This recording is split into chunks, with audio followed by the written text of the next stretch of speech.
안녕하세요. 사연에 빠지다의 DJ 민영입니다. 오늘도 두 가지 사연 준비되어 있는데 재밌게 들어주시고요. 구독과 좋아요 버튼도 잊지 말아주세요. 그럼 오늘의 사연 바로 시작해 볼게요. 안녕하세요. 항상 남들 이야기를 듣기만 하던 제가 이런 곳에 제 사연을 보내는 날이 오네요. 글솜씨가 없어 잘 전달할 수 있을지 걱정입니다만 최선을 다해 적어내려 볼게요. 저는 나이가 곧 40줄에 접어드는 사람이지만 남들 다 있는 남편도 자식도 하나 없습니다. 남들은 이런 저를 보며 쓸쓸하겠다, 적적하지 않느냐, 이제라도 늦지 않았으니 재혼을 해보는 것이 어떠냐 물어오지만 저는 그럴 생각이 없어요. 남편과 시어머니 없이 혼자 사는 것이 이렇게 속편한 일인지 지난 세월 모르고 살았던 것이 안타까울 정도로 잘 지내고 있거든요. 저와 남편은 지인 소개로 만난 사이였어요. 남편의 첫인상은 몹시 화통해 보이는 사람이었습니다. 남편은 좋게 말하자면 남자답고 통이 크고 이왕 시작했으면 뭐든 제대로 해봐야지 하는 사람이었어요. 나쁘게 말하자면 근거 없는 자신감이 넘쳤다고 할 수 있겠네요. 당시 남편은 작은 회사에서 영업직으로 일하고 있었고 영업직답게 활발하고 주변에 사람들이 많고 처음 만난 저에게도 친근하게 말을 잘 걸어왔어요. 저는 어렸을 적부터 소심하고 타인에게 먼저 다가가기 어려워하는 사람이라 처음에는 그런 남편의 외향적인 면모가 호감으로 다가왔습니다. 그렇게 저와 남편은 연애를 시작했고 얼마 지나지 않아 결혼 이야기가 나와 남편의 어머님께 처음으로 인사를 드리러 갔어요. 남편은 홀어머니 밑에서 자랐는데 전에 듣기로는 그닥 넉넉지 않은 가정 형편에서 자란 것 같더라고요. 그 시절에 여자 혼자 아이를 키우려니 많이 힘드셨겠다 싶었어요. 처음 만나뵌 시어머니께서는 대뜸 제게 아들 자랑을 시작하셨어요. 우리 아들이 하도 네가 좋다고 해서 특별히 결혼 허락해주는 거야. 애가 인물이 빠지니 성격이 빠지니 장차 아주 크게 될 인물인데 지금은 잠깐 작은 회사에서 사회 경험 쌓는 거지. 솔직히 말하자면 너랑은 급이 안 맞는 수준인데. 아이고 결혼할 거라길래 얼마나 대단한 여자를 데려오나 싶었더니 애가 다 보는데 여자 보는 눈이 없단 말이야. 시어머니께서는 남편에 대한 집착이 굉장히 심하셨어요. 오랜 시간 동안 혼자서 가정고생을 다하며 남편을 키우셔서 그런가 어쩔 때 보면 아들이 아니라 본인 남편을 대하는 것처럼 제게 질투를 하기도 하셨습니다. 자리 내내 시어머니께서는 저를 깎아내리며 남편을 치켜세우셨고 민망해서 시선을 들 곳을 찾지 못할 정도였어요. 시어머니께서는 남편이 어디 빠지는 부분이 있냐며 연신 칭찬하기 바쁘셨지만 솔직히 말해서 남편 인물이 그리 잘난 편은 아니었어요. 지극히 평범한 얼굴에 키도 작은 편이었죠. 장차 크게 될 사람이라며 자랑하셨지만 그거야 모르는 일이고 당신은 작은 회사의 영업직에 불과했고 저 또한 회사에 다니고 있었으니 남편에 비해 그리 부족할 것도 없는 조건이었습니다. 그렇다고 집이 잘 사는 것도 아니고 모아둔 돈이 많은 것도 아닌데 시어머니 말씀만 들으면 완전히 1등 신랑감이 따로 없었어요. 주변에서 다들 소개시켜달라고 난린데 남편이 제가 좋다고 해서 특히 결혼을 허락해 주는 거라면서 고마운 줄 알라고 하시더라고요. 기분이 많이 상하기는 했지만 그래도 혼자서 남편을 키우셨다니까 고슴도치도 지 새끼는 예쁘다고 시어머니 눈에는 부족할 것 없는 아들처럼 보일 수도 있겠지. 넓은 마음으로 이해해보려고 했었고 그렇게 결혼 준비를 시작했습니다. 결혼은 준비 과정부터 쉽지가 않았습니다. 시어머니께서는 사사건건 저와 남편의 결혼 준비에 참견하셨고 제가 시어머니랑 결혼을 하는 건지 남편이랑 결혼을 하는 건지 구분이 되지 않을 정도였습니다. 식장 위치부터 문제였어요. 회사 때문에 타지에 나와 살긴 했지만 제가 고향은 꽤 멀리 있는 지방이었거든요. 시어머니께서는 무조건 본인의 집 근처에서 결혼식을 해야 한다며 애초에 지방에 있는 사람들이 올라오는 게 상식에 맞는 거 아니냐, 굳이 도시 사는 사람들이 시골에 내려가야 하냐 못을 박으시더라고요. 애초에 식장도 도시에 많았고 부모님께서도 결혼식은 그쪽에서 올리는 게 어떠냐 물어오셨기에 그렇게 진행할 생각이었지만 처음부터 제 의견은 묻지도 않으시고 당연히 본인 집 근처에서 식을 올려야 한다 생각하시는 태도가 조금 안 입고 끼는 했어요. 게다가 지방 사람들이라며 은근히 제 출신지를 무시하시더라고요. 시골 사람들 이럴 때 도시 구경하는 거지 또 언제 올라올 일이 있겠냐면서 하객들 수준 차이가 너무 심하면 민망할 텐데 어쩌나 하시는데 속으로 기가 찼습니다. 도시 사람들이 시골 사람들보다 조금 세련되게 옷을 입을 수야 있겠죠. 그런데 서민들이 차이가 나봤자 다 거기서 거기 아닌가요? 누가 들으면 본인은 강남 사는 부자라도 되는 듯한 말투였습니다. 아까도 말했듯 시어머니께서는 어려운 형편에 혼자 남편을 키우셨고 결혼을 준비할 당시에도 수준 차이를 걱정할 만큼 그닥 넉넉한 형편은 아니었거든요. 식장은 그렇다 치더라도 웨딩드레스도 문제였습니다. 저는 인생에 단 한 번뿐인 결혼식이니 돈을 조금 더 주더라도 제 눈이 예뻐 보이는 웨딩드레스를 입고 싶었어요. 그렇다고 제가 뭐 몇천만 원 하는 드레스를 고르지도 않았죠. 조금 무리를 하더라도 형편에 맞는 수준이었고 제가 고른 것은 어깨가 드러나는 형식의 드레스였습니다. 그러나 드레스를 보신 시어머니께서는 기겁을 하시며 천박하게 어디 신부가 남들 앞에서 속살을 다 드러내냐며 목 끝까지 꽁꽁 싸매고 있는 아주 옛날 디자인의 드레스를 입으라고 하셨어요. 가격도 그 드레스가 가장 저렴했고요. 저는 다른 건 몰라도 웨딩드레스는 양보 못한다. 제가 입지 어머니가 입으시냐 언성을 높였지만 시어머니께서는 본인 눈에 흙이 들어가도 안 된다. 저 드레스 입고 결혼할 거면 나 결혼식에 참석 안 한다. 으름장을 놓으셨습니다. 결국 시어머니의 뜻대로 옛날 디자인의 못생긴 드레스를 입고 결혼식을 올렸어요. 시어머니께서는 신혼여행지도 본인이 정하셨습니다. 그래도 이왕 떠나는 여행 저는 해외로 가고 싶은 마음이 컸어요. 어려운 형편에 이때가 아니면 언제 또 해외여행을 떠나보겠어요. 회사에서 신혼여행이라고 하면 휴가를 길게 주기도 했고 여자라면 누구나 로맨틱한 신혼여행에 대한 로망이 있잖아요. 그러나 시어머니께서는 신혼여행은 무조건 제주도로 가야 한다면서 본인 아는 사람이 여행사에 일해서 부탁을 해놨다며 저와 남편에게는 말씀도 하지 않으시고 여행을 전부 예약해 놓으셨더라고요. 결국 울며 겨자 먹기로 제주도로 신혼여행을 다녀왔고 이런 과정에서 남편은 항상 한마디 불만도 없이 시어머니 의견을 따랐어요. 그렇게 화통하고 남들 앞에서는 언제나 큰소리 뻥뻥 치는 인간이 시어머니 앞에만 서면 아주 순한 양이 따로 없었습니다. 시어머니께서는 틈만 나면 제게 호통을 튀셨고 기차 화통을 삶아먹은 수준이었어요. 어찌나 목소리가 크신지 깜짝깜짝 놀랄 때가 많았고 스트레스가 정말 심했습니다. 다시 생각해보면 그때 왜 도망가지 않고 남편과 결혼을 감행했는지 모르겠어요. 제 손으로 제 무덤을 파고 들어간 거나 마찬가지였죠. 그때는 남편이 뭐가 그렇게 좋았는지 콩깍지라는 게 참 무서운 거더라고요. 그렇게 어찌어찌 신혼여행을 다녀온 뒤로 저는 시댁에 들어가 시집살이를 시작하게 되었습니다. 원래는 남편이 작은 빌라를 해오기로 했는데 시어머니께서 갑자기 말을 바꾸셨어요. 니네 지금 집 사봤자 어차피 전부 대출이잖아. 월세는 돈 아껴야 되니 안 되고 전세 구해봤자 빌라 수준일 거고 차라리 우리 집에 들어와서 좀 살다가 돈 모이면 제대로 된 아파트로 들어가는 게 낫지 않겠어?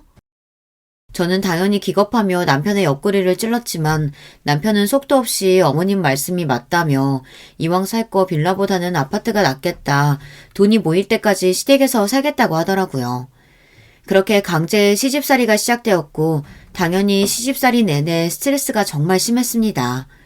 일단 시어머니께서는 제가 다니던 회사를 그만두길 바라셨어요. 본인 아들은 누가 집에서 내조만 제대로 해주면 성공할 인물인데 지금까지 기회가 없어서 빛을 못 보고 있는 거라면서요. 집에서 얌전히 남편 뒷바라지할 여자 만났으면 앞날이 창창했을 텐데 저 같은 여자를 만나서 팔자를 다 망쳤다며 제가 듣는 앞에서 매일같이 투덜대셨어요. 남편이나 저나 회사 다니는 건 똑같은데 항상 저만 새벽부터 일어나 아침밥을 차렸고 빨래며 청소며 집안일은 전부 제 차지였어요. 시어머니께서는 하루 종일 집에 계시면서도 몸이 아프다며 손가락 하나 꼼짝하지 않으셨고 결국 참다 못한 제가 남편에게 왜 맞벌이를 하는데 나한테만 집안일을 다 떠맡기냐 따지자 남편은 본인은 태어나서 집안일을 한 번도 해본 적이 없다며 그런 일은 원래 여자들이 하는 거 아니냐 어렸을 적부터 어머니께서 모든 것을 다 해주셨기에 당연히 그런 줄로만 알았다고 답하더라고요. 참 기가 찼습니다. 요즘 세상에도 이런 왕자님이 다 있구나 싶었어요. 결혼하기 전에 진작 알아봤어야 하는 건데 그때부터 내가 결혼을 잘못했구나 싶긴 하더라고요. 우리 어머니 그동안 나 키우시느라 고생도 많이 하셨고 몸도 아프신데 그러지 말고 네가 집안일 좀 해줘. 저 나이 드시고 요리하고 빨래하고 살림하시는 건 무리잖아. 그래, 100번 양보해서 시어머니께서 살림 안 하시는 건 그렇다 치자. 근데 당신은 뭔데? 그렇게 어머니가 안쓰럽고 죄송스러우면 네가 잘 모셔야지. 왜 효도를 나한테 시켜? 집안일에 여자고 남자고가 어딨어. 뭐 나는 하녀고 당신은 왕자님이라도 된다는 거야, 뭐야? 더 이상은 못 참겠으니까 내일 아침밥은 당신이 차려. 그렇게 다음날 아침밥은 결혼 후 처음으로 남편이 차리게 되었어요.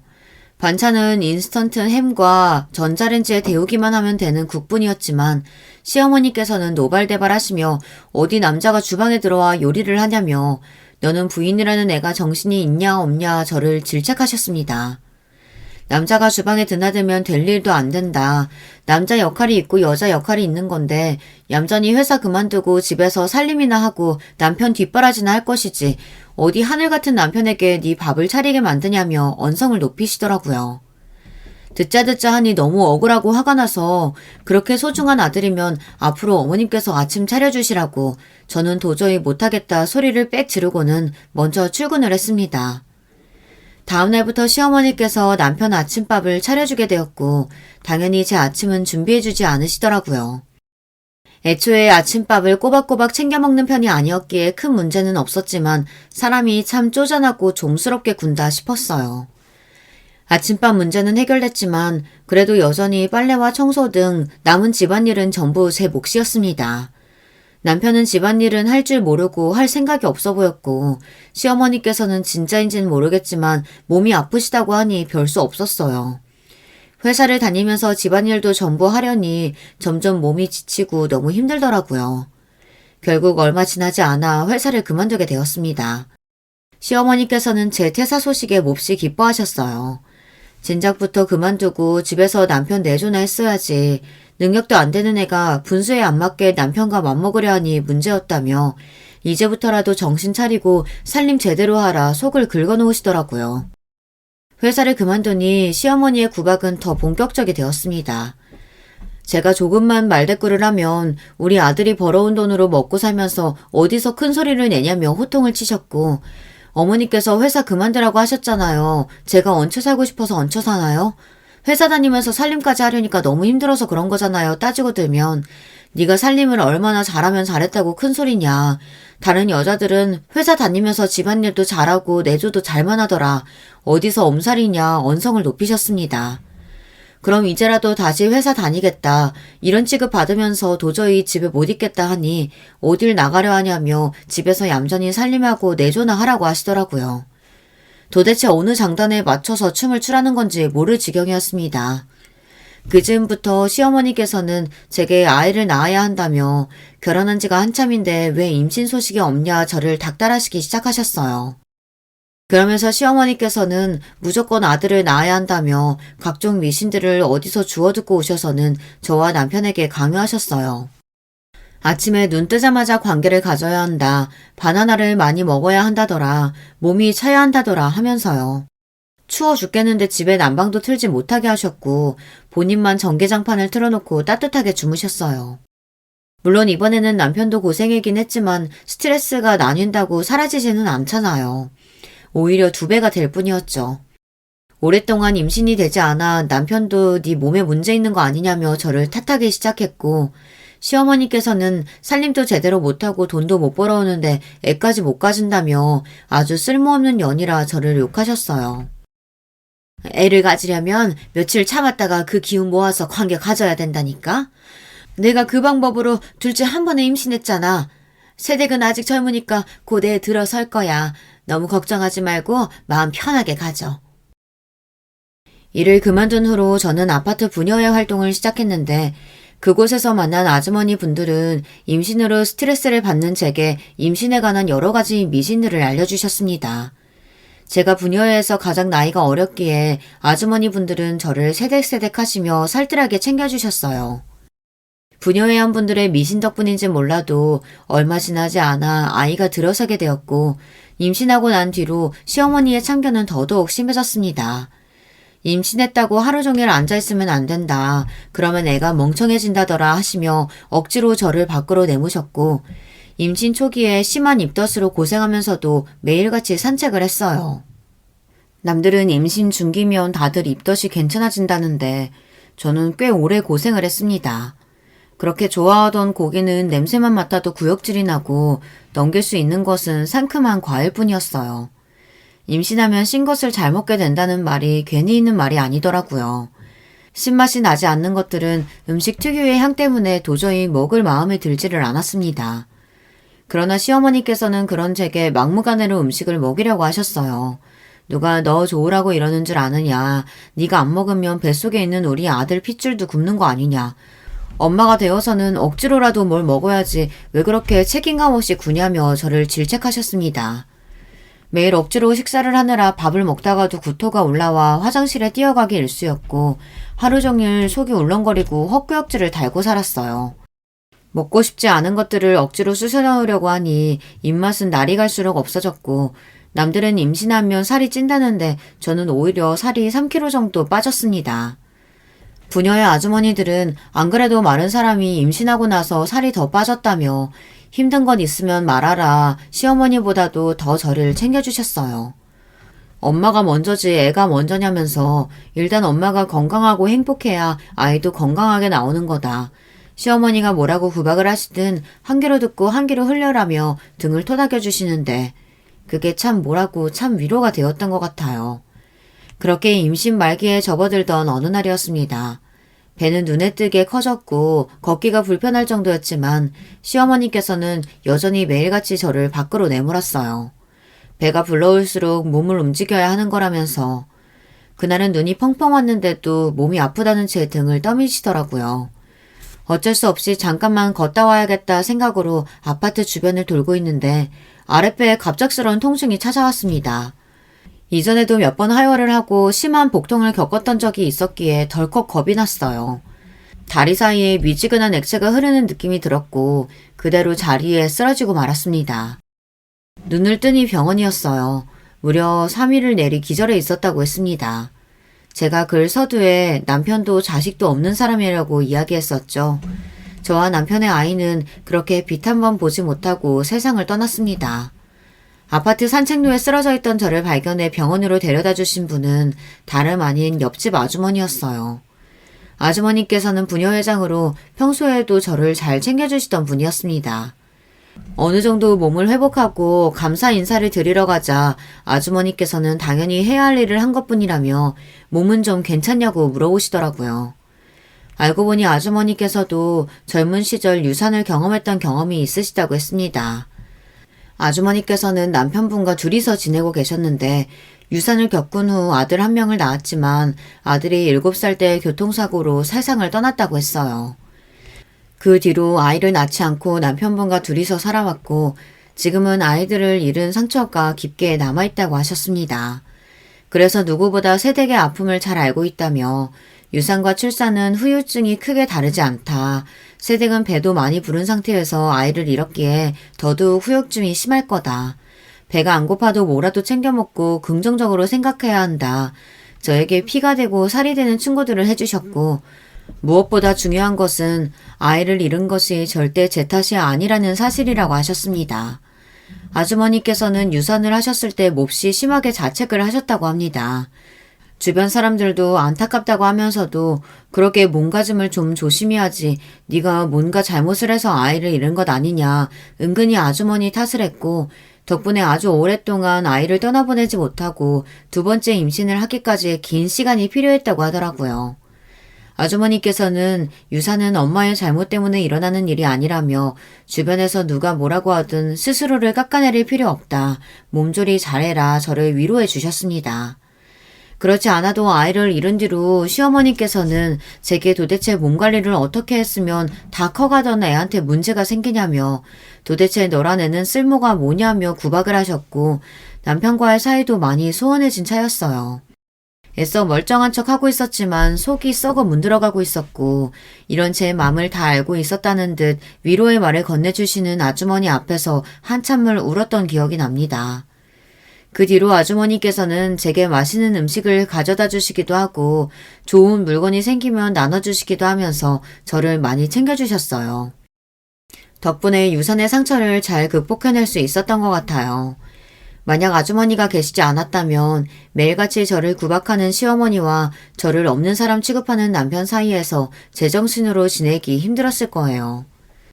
남편은 유산 후로 저를 대하기 어려워하더니 점점 제게 말도 섞지 않고 사이가 멀어지기만 했습니다.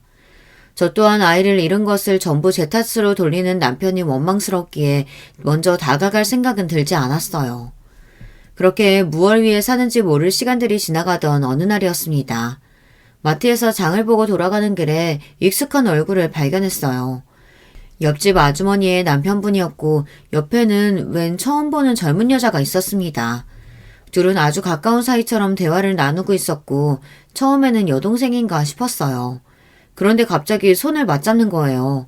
누가 봐도 다정한 연인처럼 보였고 둘은 모텔촌 쪽으로 걸어가고 있었습니다. 저도 모르게 둘의 뒤를 밟았고 함께 모텔 안으로 들어가는 장면을 제 두 눈으로 똑똑히 목격했어요. 가슴이 쿵쿵 뛰었고 이 사실을 당장 옆집 아주머니께 가서 알려드려야 한다는 생각이 들었습니다.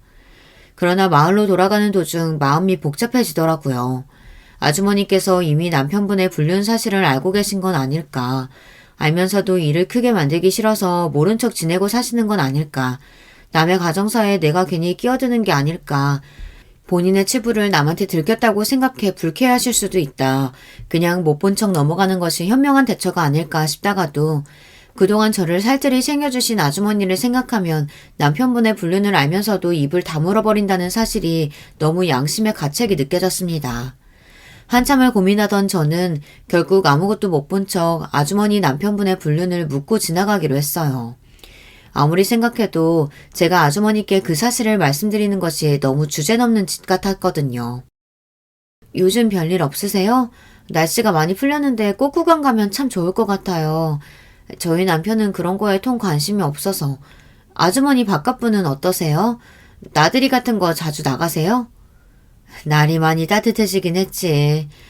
나들이라 글쎄 남편이 그런 걸 좋아했었던가. 그러나 애써 모른 척 지내보려고 해도 그 사실이 계속 마음에 걸렸고 아주머니께 은근슬쩍 남편분 얘기를 꺼내보자 아주머니께서는 한숨을 푹 쉬셨습니다. 그 모습이 뭔가 고민이 있는 것처럼 보였고 역시 불륜 사실을 알고 계시는 건가 싶었어요. 그러나 제 쪽에서 먼저 불륜 이야기를 꺼낼 수는 없었고 아주머니께서도 제게 고민을 말씀해 주실 생각은 없어 보였어요. 역시 아무래도 남에게 이런 이야기를 쉽게 꺼낼 수는 없겠지 싶어 다른 이야기로 화제를 돌리려고 했는데 아주머니께서 갑자기 입을 여셨어요. 세댁, 이 이야기 아무한테도 하지 마. 내가 진짜 세댁 믿어서 이야기하는 거야. 실은 우리 남편이 바람을 피우고 있는 것 같아. 아주머니께서는 남편분이 얼마 전부터 약속도 많아지고 휴대전화를 숨기기 시작했다며 생전 그런 적 없는 사람이 약속 나갈 때 멋도 부리고 얼마 전에는 향수까지 샀더라. 아무리 생각해도 여자가 생긴 것 같은데 심증만 있고 물증이 없다. 하루 종일 그 생각만 나고 머릿속이 복잡하다. 요즘 잠도 못 자고 너무 괴롭다며 속마음을 털어놓으셨습니다. 그런 아주머니께 저는 제가 얼마 전에 보았던 장면을 솔직하게 말씀드렸어요. 그 장면을 목격하고 나서 아주머니께 말씀을 드려야 할지 말아야 할지 정말 많이 고민했다고. 그렇지만 아무리 생각해도 주제넘게 나서는 것 같아 일찍 말씀드리지 못했다. 죄송하다 이야기하니 아주머니께서는 고개를 가로저으셨습니다. 아니야, 세댁. 말해줘서 고마워. 역시 여자가 생긴 게 맞았구나. 혹시나 해서 말하지만 이 얘기 다른 사람들한테는 비밀로 해줘. 저는 당연히 그러겠다 고개를 끄덕였고 그렇게 집으로 돌아왔어요. 오랜 시간 알터니가 빠진 것처럼 속이 시원하긴 했지만 한편으로는 옆집 아주머니가 걱정되기도 했습니다. 자식 하나 없이 서로만 바라오며 살아오셨던 부부 사이인데 제 앞에서는 덤덤한 척 하셨지만 속으로는 얼마나 피눈물이 나셨겠어요. 아주머니께서는 그 뒤로 이혼 소송을 진행하셨고 남편의 불륜이 인정되어 꽤 큰 금액의 위자료를 받고 이혼을 하셨습니다. 남편분께서 부동산 쪽을 일을 하셨거든요. 벌이가 어느 정도 있는 사람이었죠. 그러나 위자료 금액이 뭐가 그렇게 중요하겠어요. 아주머니의 마음속에는 씻을 수 없는 상처가 남게 되었을 텐데요. 아들이 그렇게 세상을 떠나고 난 후부터 우리 사이는 점점 소원해져 갔어. 내가 애써 그걸 무시하고 있었을 뿐이지. 아닐 거라고 믿으며 현실을 부정하려고 했던 거야. 다른 여자 좋다고 바람난 놈 뭐가 아쉽다고 울고 앉아 있겠어. 돈도 많이 받았겠다. 나도 젊은 놈으로 하나 새로 구해야지.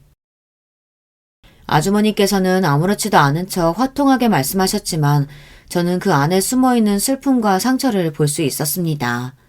아주머니께서는 저희 친정어머니와 성격이 참 비슷하셨거든요. 저희 어머니는 시장에서 반찬 가게를 하시는 분이었고 장사하는 사람들이 다 그렇듯 성격이 걸걸하신 편이었어요. 목소리 크고 남들 앞에서 기죽지 않고 능청스럽고 뻔뻔하게 손님들한테 말도 붙이시고요. 항상 본인보다 주변 사람들을 먼저 챙기시는 분이었고 다정하고 친절한 성격은 아니었지만 어머니 주변에는 언제나 사람들로 붐볐어요.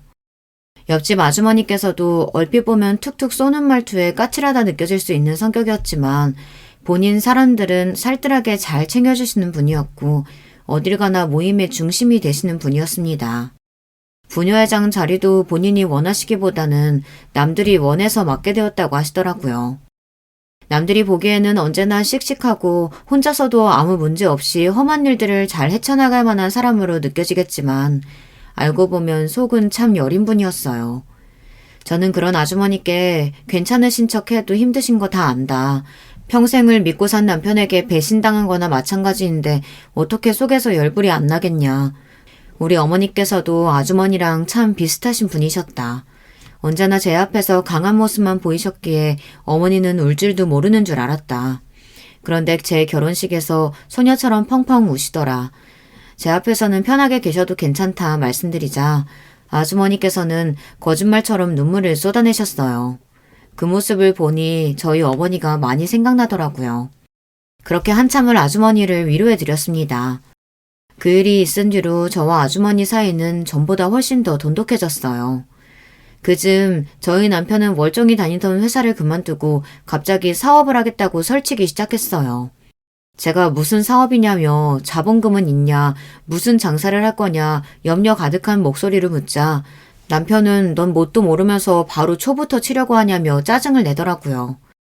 알고 지내던 친한 친구가 정말 좋은 사업 아이템이 있다고 소개시켜 주었고 남편이 보기에도 꽤 괜찮은 물건인 것 같아 이참에 회사를 때려치우고 사업에 뛰어들어 보겠다며 큰 소리를 떵떵 쳤습니다. 시어머니께서는 애초에 너는 그런 작은 회사에 만족할 만한 인물이 아니었다며 진짜 회사를 나와 사업을 했어야 했다. 집에 여자가 잘 들어왔으면 예전부터 잘 풀렸을 일인데 저 때문에 앞길이 막혔다가 이제야 뭔가 풀리려고 하나 보다며 남편의 등을 떠밀었어요. 결국 남편은 회사를 그만두고 본격적으로 사업을 벌이기 시작했습니다. 남편이 소개받은 사업 아이템은 다름 아닌 다이어트 식품 소화 효소였어요. 저는 잘 모르지만 무슨 식약청이며 FDA에서 승인을 받았다며 시중에 널려있는 저가의 물품들과는 차원이 다른 상품이라며 무조건 잘 팔릴 수밖에 없다 자신만만해 하더라고요. 솔직히 제가 보기에는 다른 제품들이랑 뭐가 그렇게 다른가 싶었지만 남편은 두고 보라며 큰소리였고 아파트 앞에 간이 상담소를 차려서 아파트 주부들을 대상으로 먼저 기반을 다지겠다고 했습니다. 원래 주부들이란 다이어트와 할인에 사족을 못 쓰는 법이라며 오픈 기념으로 우리 아파트에 사는 사람들에게만 특별 할인가로 판매한다고 하면 아마 장사가 잘 될 거라고 하더라고요. 그렇게 계획대로 사업을 시작하려는데 제가 염려했던 부분에서 일이 터졌습니다. 1차 물량을 떼오려는데 생각보다 돈이 많이 들었어요. 남편은 지난 세월 모아왔던 돈을 전부 털었지만 그래도 한참이 모자랐습니다. 돈도 없으면서 무슨 사업을 시작하겠다고 설쳤냐. 성공할지 실패할지 모르니 처음에는 조금 규모를 작게 시작하자. 이렇게 무턱대고 물건을 많이 사들여놨다가 하나도 팔리지 않으면 어떡할 거냐 남편을 타박했고 남편은 그런 제게 언성을 높였습니다. 아니 우리 아파트에 사는 주부들만 해도 몇 명인데 이 정도는 당연히 해야 하는 거 아니야? 시작은 이 아파트지만 앞으로 점점 범위를 넓혀서 나중에는 전국적으로 유통시켜서 팔 건데 쥐꼬리만큼으로 시작해서 어느 세월에 성장해. 그러지 말고 네가 장모님한테 말 좀 해주라. 장모님 반찬가게 장사 잘 되잖아. 어느 정도 투자할 만한 돈은 있으실 거 아니야. 남편의 말에 저는 몹시 당황해하며 내 돈도 아니고 우리 어머니 돈을 어떻게 함부로 투자하라고 하냐. 당신은 뭘 믿고 그렇게 큰 돈을 내주겠냐 답했어요. 그런 제게 남편은 무조건 성공할 거라며 사업이 실패하더라도 원금은 꼭 돌려줄 테니 이번 한 번만 믿고 도와달라 사정사정을 하더라고요. 유산 후 대면대면하게 지내왔던 남편이 오랜만에 제 손을 꼭 잡으며 부탁해오는 모습에 마음이 약해졌어요. 결국 별로 내키지는 않았지만 어머니께 연락을 드려 자본금을 빌려왔습니다. 마침 어머니께서 가게 확장을 위해 모아놓으신 돈이 조금 있었고 사업이 망한다고 해도 원금은 보장해준다니까 어느 정도 아니란 마음도 있었죠. 그렇게 남편은 야심차게 사업을 시작했고 간이 상담소에서 하루 종일 아파트 주부들을 상대로 물건을 팔았어요. 폭삭 망하지 않을까 걱정했던 제 예상과는 다르게 생각보다 상담소는 손님들로 붐볐어요. 며칠이 지나자 완전히 문전성시였습니다. 시중에 판매되는 효소들보다 꽤나 비싼 가격이었는데도 오픈 기념으로 아파트 사람들에게만 싸게 판다고 하니 입소문이 나서 너도 나도 사러 오는 것 같았어요. 생각보다 훨씬 일찍 준비했던 1차 물량이 모두 팔렸고 남편은 이럴 줄 알았다며 2차 주문을 넣고 상담소를 주변의 다른 아파트까지 늘리겠다고 했습니다. 시어머니께서는 이제야 뭔가 좀 제대로 풀리려나 보다 하고 몹시 기뻐하셨지만 저는 걱정이 먼저 들었어요. 너무 급하게 규모를 늘리려 하는 게 아니냐며 조금 더 천천히 두고 고민을 해보라 말했지만 시어머니께서는 초치는 소리 한다며 그렇지 않아도 지금까지 저 때문에 남편 일이 안 풀렸던 건데 나서지 말고 가만히 있으라 윽박을 지르셨습니다. 결국 그렇게 2차 주문까지 완료했고 주변 아파트에도 입소문이 난 건지 2차 주문까지 빠른 시간 안에 완판이 되었어요. 남편은 이제 임시 상담소 말고 근처 상가에 제대로 된 사무실을 마련하겠다 말했고 2번의 성공이 있긴 했지만 저는 여전히 불안한 마음이 컸습니다. 그냥 물건 떼와서 적당히 파는 것과 제대로 사무실 차려서 사업하는 건 다른 일이라고 법인이며 이것저것 제대로 알아보고 하는 거냐 남편에게 묻자 남편은 몹시 짜증을 내면서 그만 좀 나서라 집에서 살림만 하는 애가 도대체 뭘 한다고 자꾸 참견이냐 화를 냈습니다. 당신 사업 어떻게 시작했는지 잊었어? 우리 친정에서 자본금 투자해준 거잖아. 투자자로서 이 정도 얘기는 할 수 있는 거 아니야? 겨우 그 코딱지만한 돈 가지고 그렇게 유세냐? 앞으로 사업 승승장구해서 잘 될 일만 남았는데 왜 자꾸 딴지 걸고 초를 치려들어? 그냥 좀 얌전히 따라와주면 안 돼? 빌려갈 땐 설설 기면서 비위 맞추느라 바쁘더니 화장실 들어갈 때 다르고 나올 때 다르다는 말이 딱 맞더라고요. 친정 어머니께서 새벽부터 밤까지 뼈 빠지게 고생하셔서 모으신 돈인데 그 돈을 코딱지만한 돈이네 왜 그렇게 유세를 떠내 하는 남편을 보고 온갖 정이 다 떨어지는 기분이었습니다. 솔직히 말해서 제 눈에 남편의 사업의 성공은 전부 초심자의 운 같았어요. 곧 여름이 다가올 시기라 다들 다이어트에 관심이 많아질 때였고 오픈 기념으로 싼 값에 판매한다고 하니 너도 나도 달려들어 제대로 알아보지도 않고 제품을 구매한 거였겠죠. 나중에 오픈 행사가 끝나도 지금처럼 장사가 잘 될 것 같냐. 동네 장사랑 전국구 장사랑은 다른 거다. 내가 그래도 당신보다 장사는 좀 더 안다. 우리 어머니께서도 가게 규모 몇 번 늘리려다가 실패하시고 이제야 다시 도전하시는 거다. 장사가 그렇게 쉬운 일이 아니다. 남편에게 쓴소리를 쏟아냈지만 남편은 모두 한 귀를 듣고 한 귀를 흘리는 것 같았습니다. 남편은 겨우 반찬가게 장사랑 내가 하는 사업이 비교나 되겠냐며 원래 남자가 한번 칼을 뽑았으면 무라도 썰어야 하는 법이라고 암탉이 울면 집이 망한다고 했다. 내가 알아서 잘할 테니 제발 참견 그만하고 나서지 말라 못을 박았습니다. 그렇게 남편은 상가 건물 계약을 했고 어디서 돈이 났냐 물어보니 그건 알아서 뭐하게 묻더라고요. 설마 대출이라도 받았냐 했더니 남편은 원래 사업에는 어느 정도 모험이 필요한 법이라고 흐름을 탔을 때 제대로 판을 벌려야지 너처럼 소심하게 고민하다가는 때를 놓치는 거다 기고만장하게 굴었습니다. 시어머니께서도 남편 말이 다 맞다며 제가 뭘 알겠냐 이래서 결혼을 반대했던 거다. 쟤 때문에 잘 될 일도 다 안 풀린다더니 재수가 없다느니 전과는 비교도 되지 않은 막말을 쏟아내셨어요. 예전 같았으면 저도 참지 않고 맞받아치며 싸웠을 테지만 아이를 잃은 후로 저는 더 이상 그럴 만한 기력도 의지도 없었고 그래 다 내 잘못이겠거니 허탈한 마음으로 입을 다물게 되었습니다. 세댁, 혹시 남편이랑 무슨 일 있어? 세댁 남편 저번 주말에 식당에서 어떤 여자랑 단둘이 밥 먹고 있던데 분위기가 심상치가 않더라고. 내가 고민하다가 말해주는 거야. 그러던 어느 날이었어요. 부녀의 모임 자리에서 한 아주머니가 제게 기니 할 말이 있다며 저를 따로 불러내셨고 저번 주말에 번화가에 있는 식당에서 남편과 낯선 여자가 함께 식사하는 모습을 봤다는 이야기였습니다. 너무나 놀랐지만 애써 아무렇지도 않은 척 말해주셔서 감사하다며 남편과 이야기해보겠다고 돌아섰고 머릿속에서는 온갖 생각이 들었어요. 남편이 바람을 피고 있나?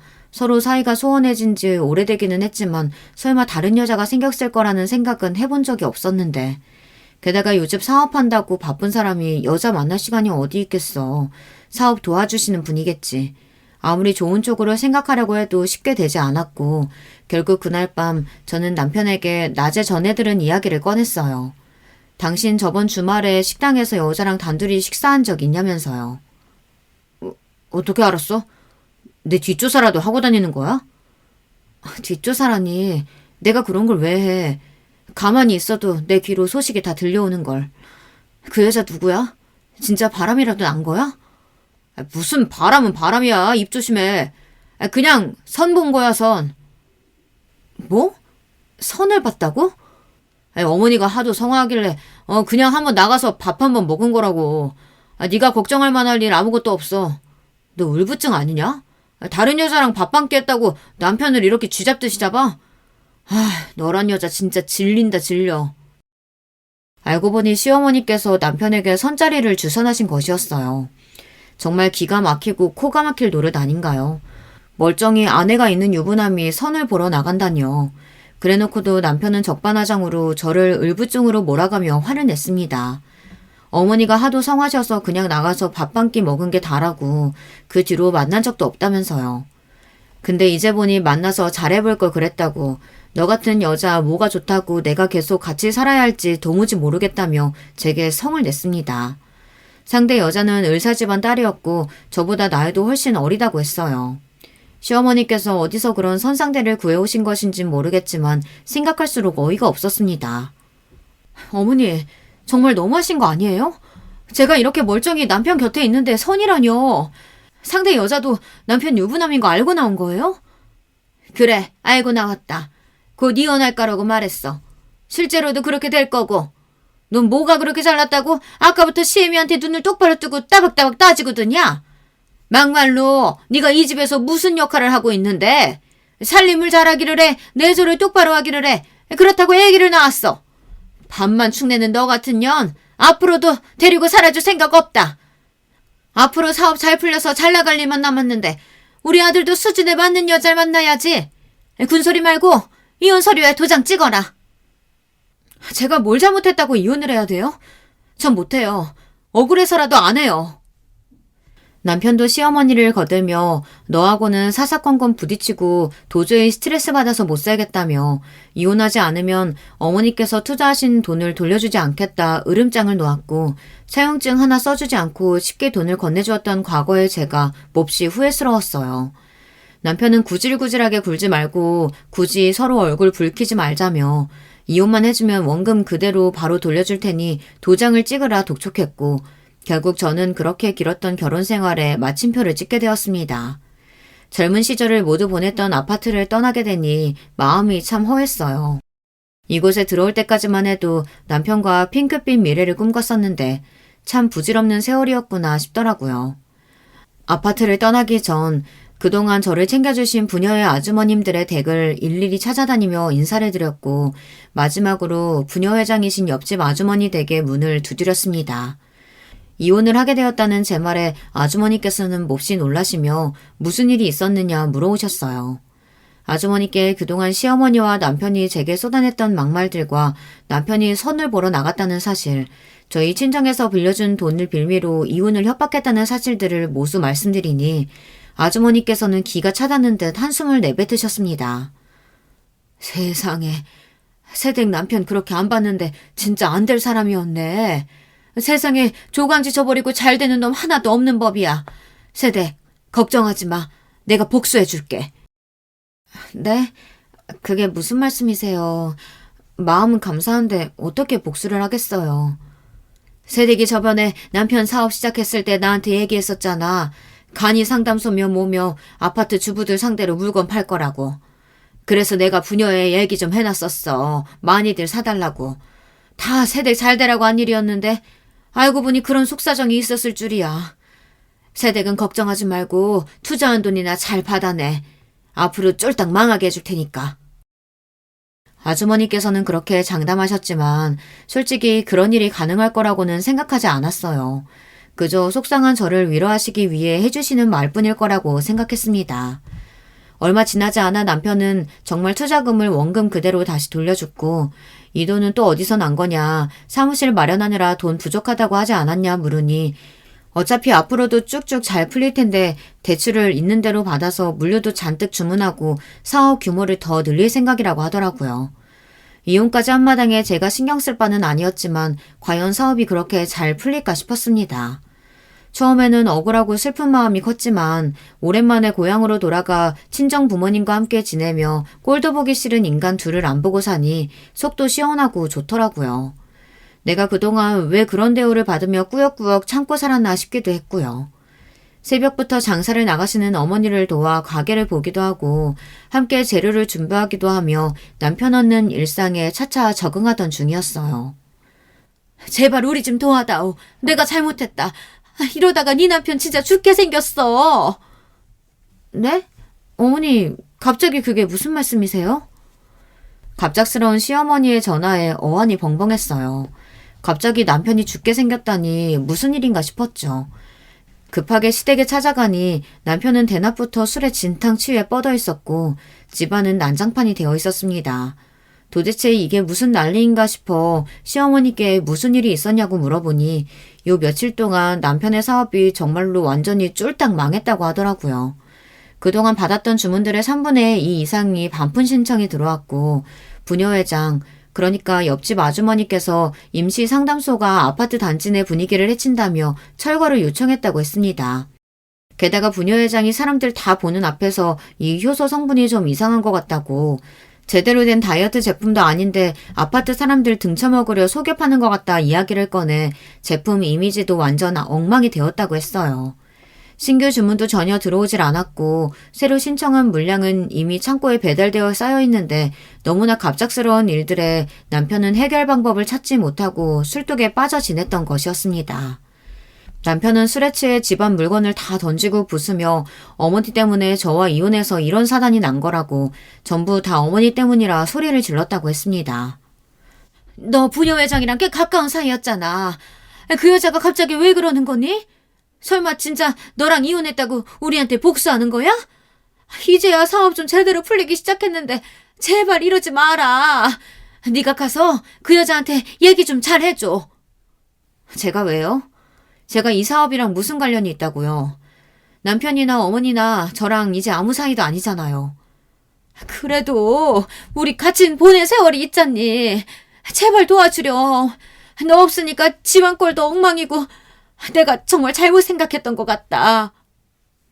그렇게 매정하게 저를 쫓아낼 때는 언제고 상황이 변하니 180도로 달라진 태도로 도와달라 돌아오라 매달리는 시어머니를 보니 참 기가 차더라고요. 여자 하나 잘못 들여서 집 망했다고 하실 땐 언제고 이제 와서 이러세요? 전 다시는 남편하고 재결합할 생각 없어요. 남편 사업이 망하든 말든 제 알 바 아니니까 알아서 잘 해결해 보세요.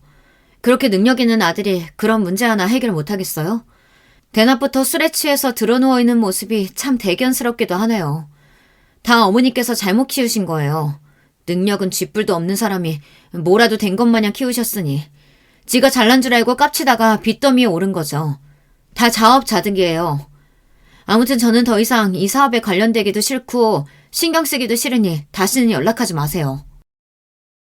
그렇게 저는 시어머니를 뿌리치고 아파트를 빠져나왔습니다. 며칠 전 시댁에서 비참하게 쫓겨날 때와는 완전히 다른 기분이었어요. 이 모든 일들이 전부 다 아주머니 덕이었고 비싼 과일 세트를 사들고 얼마 뒤 아주머니 댁을 찾아갔습니다. 아주머니께서는 뭘 이런 걸 다 사왔냐며 원래 그런 나쁜 놈들은 벌을 받아야 하는 거다. 그리고 그 효소는 진짜 제대로 된 상품이 아니었다며 중국산 싸구려 제품을 패키지만 바꿔 유럽산으로 속여 팔았던 것이라고 하더라고요. 물론 남편도 속은 거였겠지만 어찌됐든 사람들은 남편 말만 믿고 물건을 샀으니 책임은 모두 남편에게 있었습니다. 얼마 지나지 않아 남편의 간이 상담소들은 모두 철거되었고 간판만 달려있는 남편의 상가 건물 사무실도 한참 동안 텅 비어있다가 결국은 안에 있던 가구들도 모두 치웠더라고요. 남편과 시어머니는 이사를 나갔다고 했고 아마도 더 좁고 작은 집으로 옮겨야 했던 거겠죠.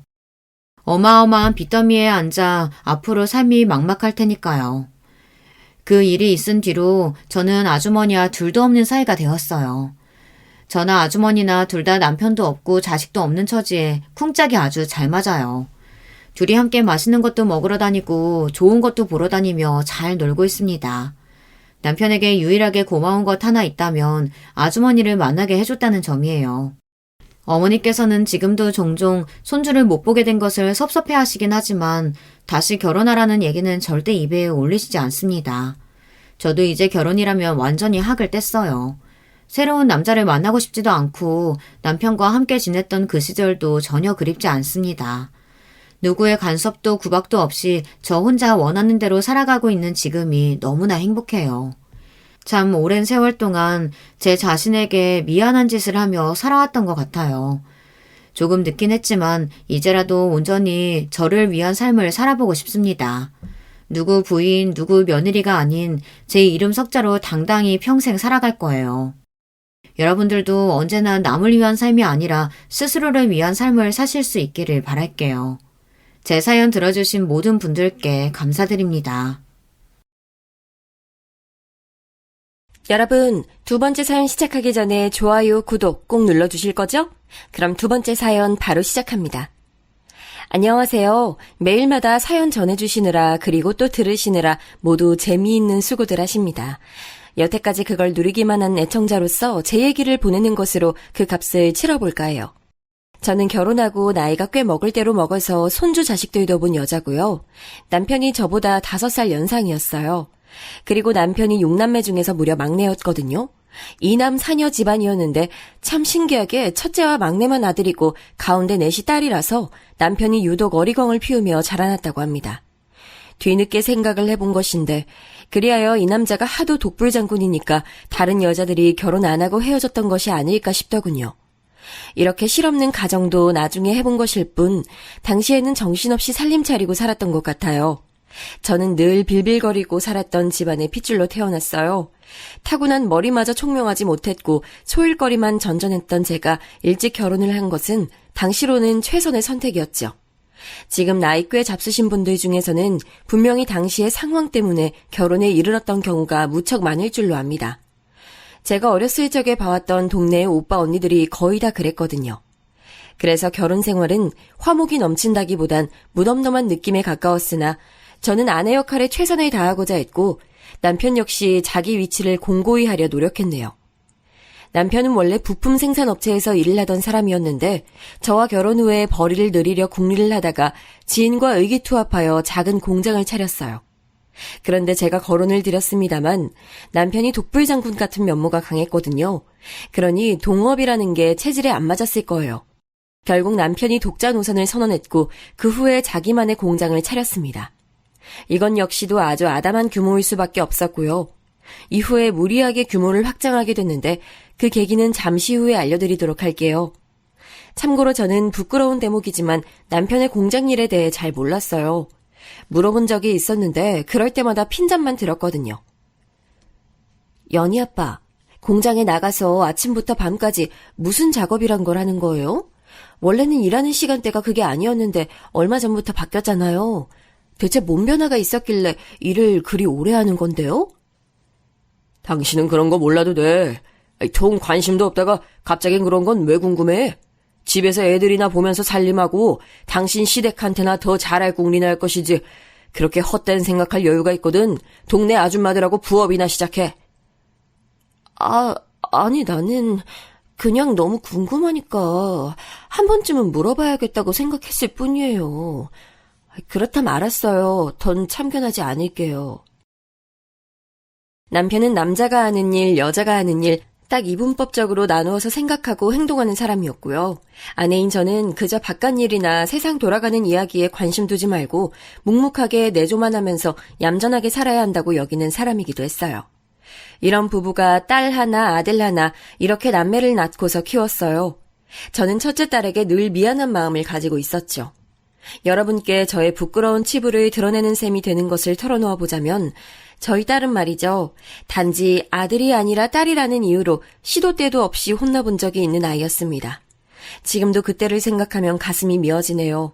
제가 너무 부족한 엄마였다는 사실이 참담해져요.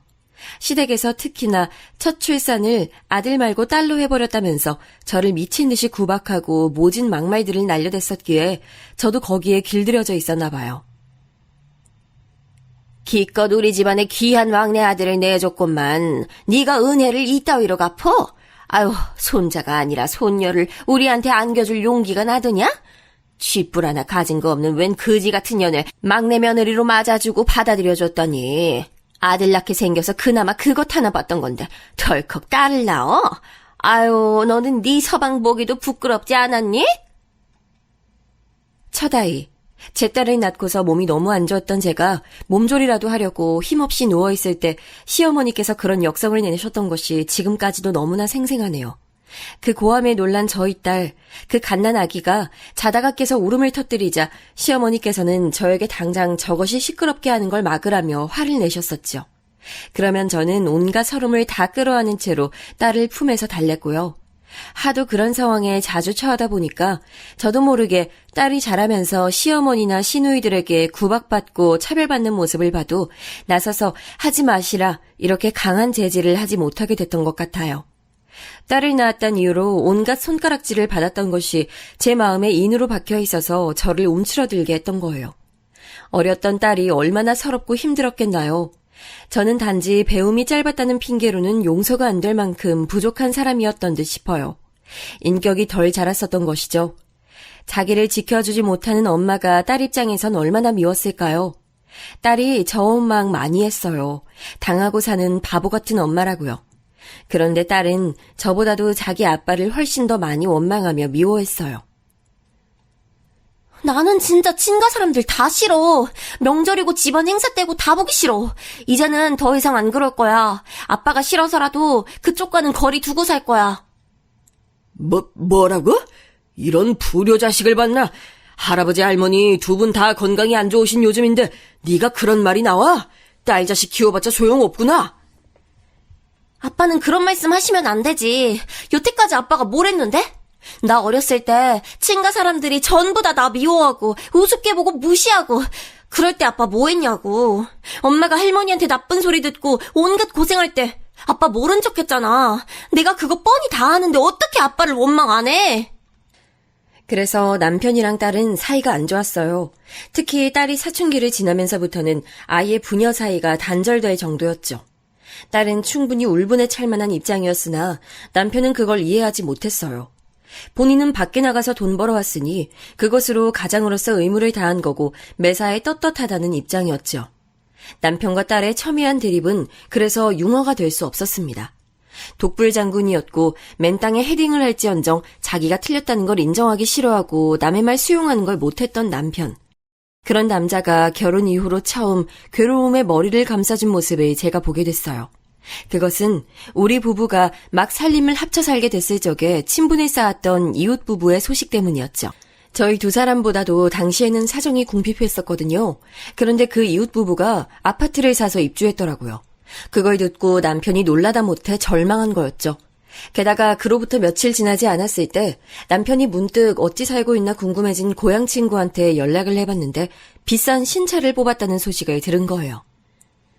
백날 열심히 해봐야 이렇게 해서는 돈을 못 버는구나.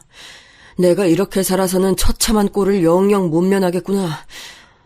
이대로는 안 되겠어. 죽이 되든 밥이 되든 뭐라도 해봐야지. 머리를 싸매고 괴로워하던 남편이 눈을 번뜩거리더니 저렇게 선언했어요. 남편의 작은 공장이 무리하게 규모를 확장했다고 좀 아까 말씀드렸죠. 바로 이런 일 때문에 그랬답니다. 자기보다 분명히 못했던 이들의 도약에 충격을 받아서요. 그리고 이건 역시 말씀드렸지만 제가 남편 공장 일에 대해 하나도 몰랐어요. 그래서 이때도 대체 뭘 어떻게 공장을 키운다는 것인지 전혀 알 수가 없었어요. 남의 돈 벌어주는 걸로는 절대 안 돼. 내 돈을 벌어야 돼. 내가 사장이고 내가 대표야. 연희 아빠, 갑자기 왜 이렇게 격양이 됐어요? 내가 잘은 모르겠지만 무슨 위험한 발상하고 있는 건 아니죠? 위험한 선택하기 전에는 나와 우리 애들도 생각해줘요. 혹시라도 공장 날아가면 우리는 다 어떡하라고. 모르면 말 얹지 마. 괜히 쓸데없는 노파심 부리지 말라고. 내가 누누이 말했지만 당신은 그냥 살림이나 잘하고 성현이 싸가지 없는 성격이나 고쳐놓고 집에서 인형 눈깔이나 붙여. 저는 남편의 일이 염려됐지만 으름장 한 번에 고개를 숙였었네요. 우리 부부는 그런대로 화목함을 유지하며 살았지만 서로에게 속내를 다 터놓고 사는 부부는 아니었어요. 솔직히 말씀드리자면 그때는 그러한 걸 의식조차 못했었네요. 남들도 다 이렇게 살겠거니 하는 생각뿐이었어요. 미묘한 단절이 존재했던 저희 가정. 남편은 공장의 규모를 키운 뒤 이막의 지평을 열었고 딸은 시집을 가서 외국으로 떠나버렸어요.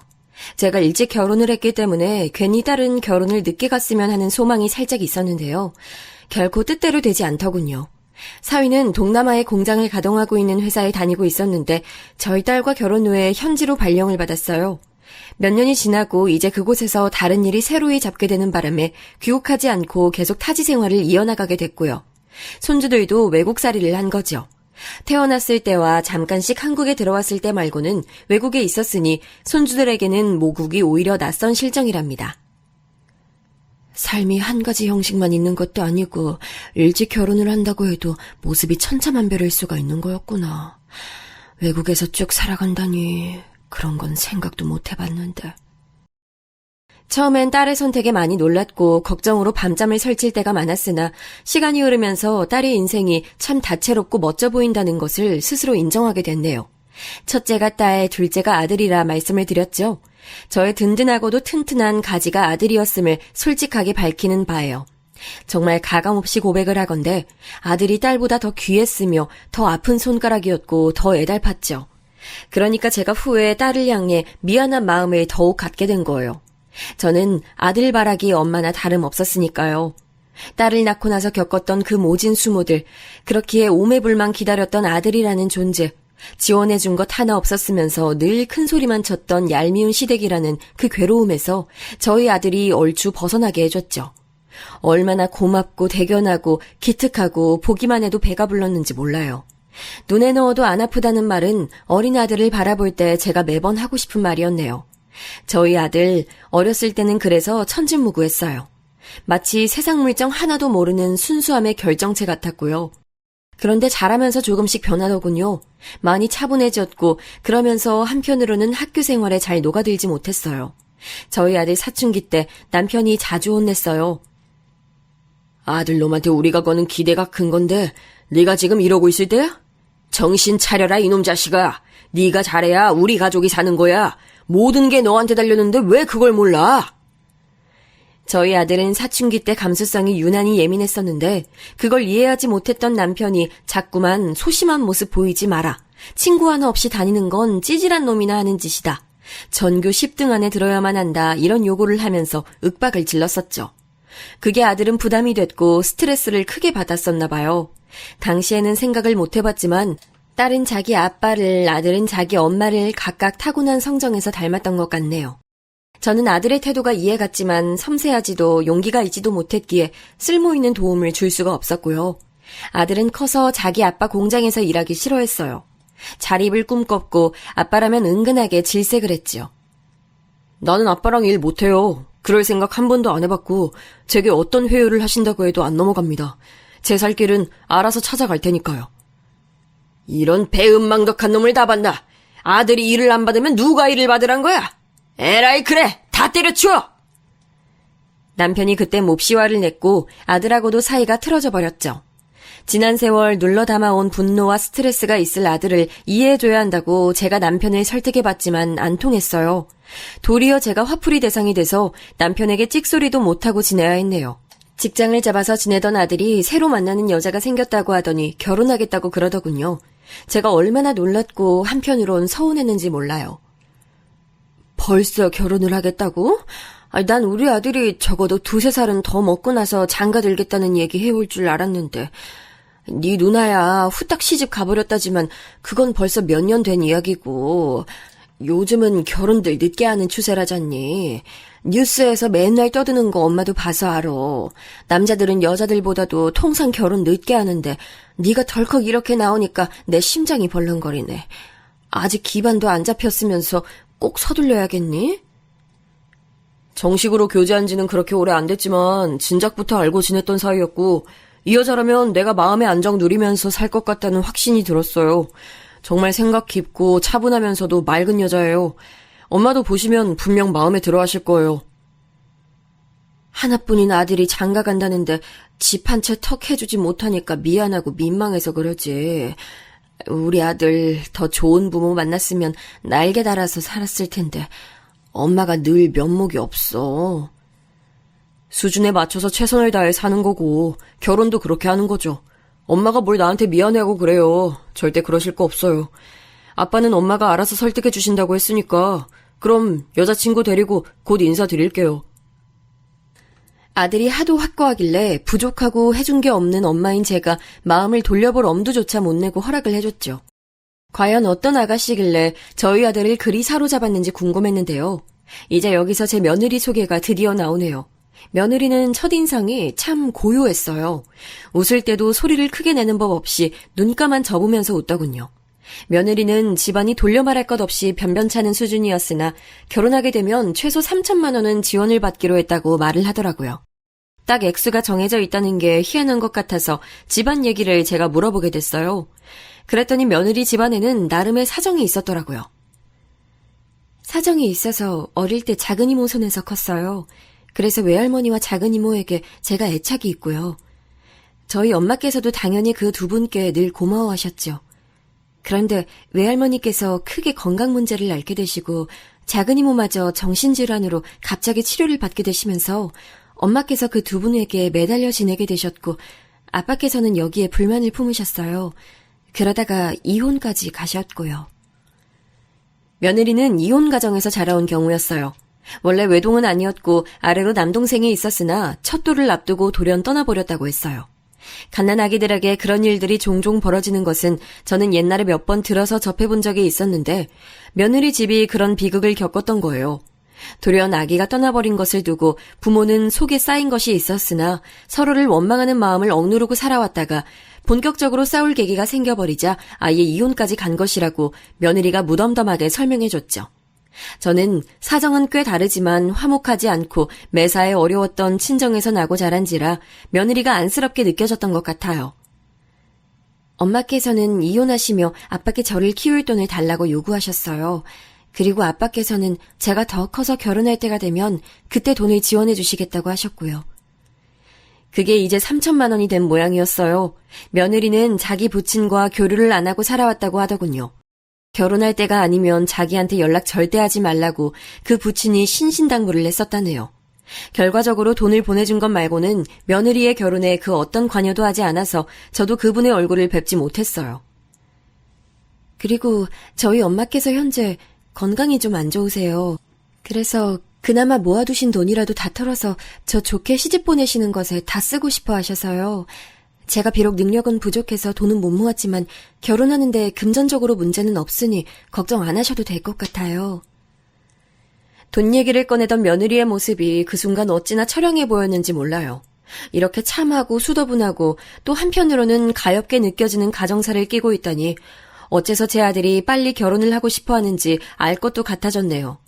며느리의 처연한 눈매를 계속 마주보고 있자니 애잔하게 느껴져서 저도 모르게 며느리의 손을 꼭 잡아주었고 이내 고개를 끄덕여줬답니다.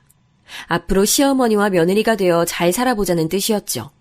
아들과 대면대면하게 된 지 오래였던 남편을 제가 필사적으로 어르고 달래가며 설득을 해 동의를 받아냈죠. 며느리가 그런 사정으로 집안의 지원을 받아들고 온 돈, 거기에 우리 부부의 돈 조금과 딸과 사위가 보태어준 돈을 합쳐서 결혼을 진행시켰고요. 정말 감사하게도 아들이 직장을 옮겼는데 아주 좋은 곳으로 갔어요. 덕분에 아들이 대출을 받아서 깨끗한 건물에 빌라 전세를 얻어 신혼생활을 시작할 수 있었죠. 미래가 창창한 보기 좋은 한 쌍이라고 생각이 들었네요. 그때만 해도 제가 전혀 몰랐던 거예요. 앞으로 상황이 어떻게 급변해 갈지 말입니다. 아들까지 장가 보내고 나서 저는 심적으로 꽤 외로웠던 것 같아요. 딸은 외국에 나가 있지, 아들은 차로 2시간 거리에 살아서 자주 볼 수도 없지. 그러니까 제가 이상하게 고립된 기분이 들더군요. 속이 그냥 허했어요. 못난 엄마 주제에 자식들에게 폐를 끼치게 될까봐 우는 소리나 하겠답시고 연락하는 짓은 절대로 못했고요. 혼자 끙끙 소가리를 하고 있었죠. 그런데 그 시기에 괴로운 건 저뿐만이 아니었던 거예요. 남편의 공장 상황이 엄청나게 힘들어진 상태였고 이게 설마 일이 더 커질까 싶었는데 결국은 수습이 안 돼서 부도 처리가 나버렸어요. 지난 세월 남편을 지탱해준 것은 어쩌면 저나 애들이 아니라 어쩌면 그 공장이라는 것일 수도 있다고 저는 생각을 해왔기에 대단한 충격이었고 남편이 걱정됐죠. 자존심에도 큰 상처를 입은 남편은 도무지 정신을 차리지 못했어요. 결국 다 지나갈 일이라고 이렇게 좌절하지 말라고 제가 귀에 대고 소리쳐봐도 듣질 않았어요. 아마 술 때문에 더욱 그런 듯 싶었어요. 원래도 술을 좋아하는 사람이긴 했지만 공장의 부도 이후로는 아예 술독에 빠져 살았어요. 계속 사는 게 의미가 있나? 살아봤자 내가 좋은 꼴을 볼 수 있을까? 난 그런 생각이 안 드는데. 그런 불길한 소리를 중얼거렸던 남편은 이상하리만치 비도 안 오면서 사흘 내내 날씨가 흐리고 우중충하던 때에 극단적 선택을 하고 말았습니다. 말도 안 하고 집에서 사라진 남편 때문에 한숨을 제가 쉬고 있었는데 연락을 받았어요. 경찰인데 강원도라고 했죠. 거기까지 가서 남편이 그런 선택을 했고 이미 이 세상 사람이 아니라는 것을 제가 눈앞이 노랗게 됨을 느끼며 잠시 졸도를 했었네요. 살면서 그런 충격, 뇌리에 전류가 꽂히는 것 같은 끔찍한 감각은 처음이었어요. 황급히 귀국한 딸이 장례식장에서 동분서주했는데 사위는 안 보였죠. 현지의 회사 사정이 무척 긴박하다고 그랬어요. 딸의 설명을 들은 제가 덜컥 겁이 났죠. 만약에 사위가 몸을 담고 있는 공장이 잘못돼서 그로 인해 좌절하고 제 남편처럼 허망한 선택이라도 한다면요. 너는 여기 오래 머물 생각 말고 얼른 돌아갈 준비해. 애들도 있는데, 응? 애들 봐야 하는 엄마가 집을 오래 비우면 못 써. 난 괜찮으니까 절대로 걱정 말고. 알았지? 건서방 힘들 텐데 옆에서 네가 잘 붙들어주고. 아무렴 지금 엄마보다도 더 힘들겠어? 엄마 걱정돼서 내가 며칠 더 머물까 싶은데 왜 이렇게 강경하시대? 딸은 머뭇거렸지만 저는 마음 금세 추스릴 거라고 문제없다고 자신만만한 척을 했어요. 그렇게 딸은 다시 출국을 했고 아들 며느리는 차로 2시간 거리에 저는 주변에 금방 기운을 차린 듯 연기를 하고서는 실상은 허한 심정을 안고 집에서 밥도 잘 못 먹으면서 지내고 있었어요. 그런데 어느 날 부동산 사장님의 연락을 받은 것이죠. 그때 앞불싸 싶더군요. 제가 하도 경황이 없어서 이걸 잊고 있었어요. 남편 공장 부도나고 있는 돈 다 써버리고 그러고 나서도 부족해서 이 집을 내놨었죠. 제법 오랜 세월의 추억이 담긴 집도 돈 문제 앞에서는 포기할 수 있는 것이 되더군요. 제가 하는 수 없이 죽어도 폐를 끼치고 싶지만은 않았으나 아들의 안부 전화가 걸려왔을 때 솔직하게 처지를 터놓고 말았어요. 그러자 아들이 깜짝 놀라면서 당장에 저를 불렀죠. 엄마, 안 그래도 한창 회사 일 바빠지기 시작할 때 아빠가 그렇게 되셔서 내가 너무 정신을 쏙 빼놓은 채 장례를 치렀구나 싶은 생각에 요즘 얼마나 괴로웠는지 몰라요. 엄마한테 연락을 드리는 것마저 죄송스러웠을 정도예요. 그런데 그렇게 집을 넘기게 됐다니 이제 엄마 어디 가실 데도 없고 새로 집을 구하셔야 되는 상황인데 당연히 제가 모셔야죠. 엄마, 아들하고 며느리 뒀다가 뭐 하시려고요. 이럴 때 함께 지내셔야 하지 않겠어요? 정말 고마울 따름이었고 제게 마땅한 선택지도 없었기에 오갈 데가 없어서 아들 며느리 사는 집으로 갔어요. 며느리에겐 미안한 마음이 들어서 어쩔 줄 몰랐는데 저를 해사하게 맞아주는 것을 보고서는 제가 감동을 했었죠. 어머님, 부디 앞으로 편하게 지내세요. 이제 어머님이 사시는 곳이니까 여긴 내 집이다 하고 지내시면 돼요. 엄청난 일이 일어난 후에 어머님을 이렇게 모시게 돼서 다행이라고 생각하고 있어요. 저희 어머님 염려돼서 늘 고민 많았거든요. 그렇게 말해주니 정말로 고맙네. 내가 최대한 민폐 안 되도록 지내볼게. 민폐라니요, 어머님. 마음 아프게 그런 말씀 왜 하시는 거예요? 너무 속상해요. 어머님이 어떻게 지내시든 그건 절대로 민폐가 될 수 없으니까 아무런 걱정하지 마시고 그냥 마음 다 내려놓고 지내주셨으면 좋겠어요. 그때 며느리가 말을 얼마나 예쁘게 해줬는지 몰라요. 너무 고마워서 제가 울컥한 심정으로 고개만 끄덕였었네요. 제가 며느리와 화기애애한 분위기를 만들자 그 옆에서 아들이 무척 기뻐했어요. 특히나 마음씨 고운 며느리의 태도에 아들은 눈물까지 살짝 고였었고요. 남편의 갑작스런 죽음이 너무 충격적이라 아직도 사실은 저의 현실로 와닿지 않고 있었으나 저는 거주 환경을 이렇게 바꿈으로써 다시 살아갈 동력을 얻는 거라고 그런 긍정적인 생각을 하려 애썼네요. 무슨 일이 있어도 자식들에게 짐이 돼서는 안 된다는 생각을 확고하게 가지고 살아왔던 저였기에 혹시 제 존재가 아들에게 불편한 걸림돌이 될까봐 초반에는 매우 노심초사했어요. 특히나 저도 모르게 며느리 쪽의 눈치를 살피게 되더군요. 결혼할 때까지만 해도 자기가 시어머니를 한 집에 모시게 될 줄 며느리가 어디 상상이나 했겠나요. 그 심장을 헤아려 보니 너무나도 미안해서 어려운 상황 만들지 않도록 제가 애를 썼죠. 며느리는 평일마다 점심시간에 집에서 멀지 않은 아담한 식당에 일을 나갔어요. 거기서 설거지와 홀 청소를 하고 있었더라고요. 왔다 갔다 하는 시간까지 합치면 3시간씩 고정적으로 그때 집을 비웠고요. 나머지 시간은 주로 컴퓨터 앞에 앉아서 자판 두드리며 일을 했지요. 출판물은 글을 쓰고 나면 맞게 썼는지 점검을 하고 출판을 한다고 하는데 며느리가 이 점검 일을 했다고 한 것 같아요. 신축이라 깔끔하지만 널따란 건 아니었던 그 집에서 저는 며느리 일하는데 제가 방해가 될까봐 늘 조용히 하면서 되도록 그 시간이면 주변 산책이라도 나갔어요. 집을 제가 아예 비워주는 게 며느리 입장에서는 최고가 아닐까 싶어서 그렇게 했었네요. 저는 며느리가 외출할 때만 TV를 켰고 부엌에서 사부작거리며 반찬들을 미리 만들어놨죠. 참고로 저희 아들은 그때 한창 회사에서 자리를 잡으려고 용을 써대던 시기라 무척 바빴고 집에 오면 많이 피곤했는지 골아떨어지기 일쑤였어요. 그러면서도 며느리에게 저를 잘 부탁한다는 말은 어찌나 해댔는지 몰라요. 제가 자꾸 그러면 듣는 며느리 입장에서는 난처할 거라고 말을 해도 아들은 아른곳하지 않았으니 제가 민망할 정도였죠. 엄마가 혹시 우울해하실까봐 나는 그게 너무 걱정이야. 아무래도 자꾸 신경 쓰이네. 우리 엄마 괜찮으셔야 할 텐데. 아들은 바쁘고 정신없는 자기 처지와 한계가 있는 체력에 아쉬워하면서 제 염려를 해댔죠. 그러면서도 저와의 일상을 문제없이 부드럽게 이어가고 있는 며느리에게 아들은 무척이나 고마워하고 있었고요. 자기가 결혼 한번 잘한 것 같다면서 뿌듯해하더라고요. 자기 모친에게 잘하는 배우자를 예뻐하지 않을 사람은 세상에 없을 거라는 아들의 말에 저도 따라서 미소로 화답을 해줬었는데요. 그러나 제가 여러분께 말씀드리고 싶은 것은 그때 즈음부터 저의 생각은 슬슬 아들의 의견과 달라지기 시작했다는 거예요. 이게 뭔 말인가 하면 제 눈에는 도리어 남편 일은 제가 아니라 며느리 쪽이 한껏 우울하게 보였다는 것이죠. 처음엔 그런 식으로 생각해보지 못했는데 한번 얘가 좀 우울한가라는 인식이 머릿속에 들어왔더니 며느리가 계속 그렇게 보이더라고요. 우울해서 왠지 기운이 없는 듯한 그런 모습 있잖아요. 제가 며느리한테 아무 부담 주고 싶지 않아서 대화를 잘 거는 것도 아니었습니다만 그래도 짧은 얘기나만 안 오면 며느리가 어딘가 정신이 빠져 보인다는 인상을 받을 수 있었어요. 어찌 보자면 저에게 태도를 건성으로 하고 있는 듯도 싶었죠. 지켜보던 제가 조마조마해서 하루는 아들에게 몰래 말했어요. 며느리의 상태가 어딘가 독특한 것 같다는 저의 판단을 말이죠. 그랬더니 아들이 펄쩍 뛰듯 놀라면서 바로 부인을 하더군요. 원래 사람 자체가 차분하고 가끔은 혼자 공상에 잠겨있는 취미가 있을 뿐이야. 나랑 연애할 때도 종종 그랬어. 자기 입으로 자기는 사색을 즐기는 사람이라고 했었고.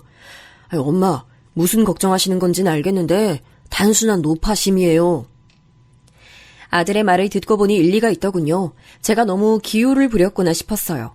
그리고 희한하게도 며느리가 아들이 없을 때만 우울해 보였기에 심심해서 그런 거였다는 짐작도 들었고요. 아무래도 제가 민망한 착각을 한 듯 싶어서 앞으로는 생각을 고쳐먹으리라 다짐했었어요. 미묘한 느낌이 있긴 하지만 표면적으로는 몹시 평화로웠던 일상이 이어졌고 그것에 금이 간 것은 며느리가 저를 향해 무서운 얼굴을 하며 이렇게 화를 냈을 때부터였죠. 어머님, 이건 대체 왜 여기다 두셨어요? 제가 분명히 매번 두는 위치가 따로 있는데요. 원래 위치를 뻔히 아시면서 왜 여기다 굳이 두신 거예요? 네? 제가 우습게 보이세요? 그때 심장이 어찌나 벌렁거렸는지 모릅니다. 늘 고요해 보였던 며느리의 얼굴은 인상으로 팍 구겨져 있었어요. 내가 별 생각 없이 그랬구나. 아유, 미안하다. 앞으로는 주의하마. 직접 말씀하셨으니 앞으로는 꼭 주의해주세요. 다음에 또 이러시면 그때는 어머님이 저랑 싸우시고 싶다는 의미로 받아들일게요. 세상에나, 제가 알던 며느리가 맞나 싶었습니다. 사실 그동안에도 저를 가끔씩 흘겨본다는 느낌을 받았던지라 찝찝한 구석이 있었는데 속으로 혼자 착각이겠지 하며 애써 넘겼거든요. 그런데 그게 착각이 아니었나 보더군요. 앙칼진 걸 넘어서 포악한 며느리의 본성에 놀란 저는 적응할 틈도 없이 저에게 쏟아지는 무차별적인 혐오를 마주해야 했어요. 또 집구석에 틀어박혀 계셨네. 밖에 나갔다 와서 어머님 이렇게 바로 보는 거 제 입장에서는 너무 불쾌하다고 말씀을 드렸는데요. 왜 떡하니 거실에 계세요? 일부러 이러시는 건가요? 며느리 괴롭혀 보시려고? 아니야. 그건 오해야. 네가 들어올 때 내가 집에 안 있으려고 산책을 오늘도 맞춰서 나갔는데 설마 네가 평소보다 훨씬 늦게 귀가할 줄은 몰라서 내가 시간 조절을 잘 못했구나. 아예 안 돌아오셨으면 됐을 일을 어렵게 돌아가시네요. 아, 정말 지긋지긋해. 찰거머리가 따로 없네. 뭐라고? 너 이제 아주 작정하고 막 나가자는 거니? 우리 아들 앞에서는 안 그러면서 나랑 둘이 있을 때만 돌변하는 것도 내가 지금까지 참아줬다만 네가 이렇게 정도를 모르고 군다면 나도 가만히 있을 수 없어. 어머? 가만히 안 있으면 뭐 어쩔 건데요. 불청객 주제에 적반하장으로 나오시네? 그놈의 우리 아들 타령도 지겨워요. 들을 때마다 짜증나서 환장하겠다고요. 어머님, 대체 언제 나가실 거예요? 언제쯤이면 이 집에서 사라지실 거냐고요? 며느리가 크게 소리를 내질렀고 저는 심장이 떨려와서 거실 바닥에 주저앉고 말았어요. 지금까지 모든 모습이 처음부터 봐왔던 며느리의 그 면모들이 전부 가식이었다고 생각하니 모골이 송연했죠. 온갖 착하고 온화했던 척을 그간 일부러 했다는 것과 저에게 이렇듯 본 모습을 드러내며 패악을 부린다는 건 모두 무섭게 느껴졌어요. 남을 기만하고 속이는 걸 이렇듯 쉽게 하는 사람이 보통 내기일 리가 없었으니까요.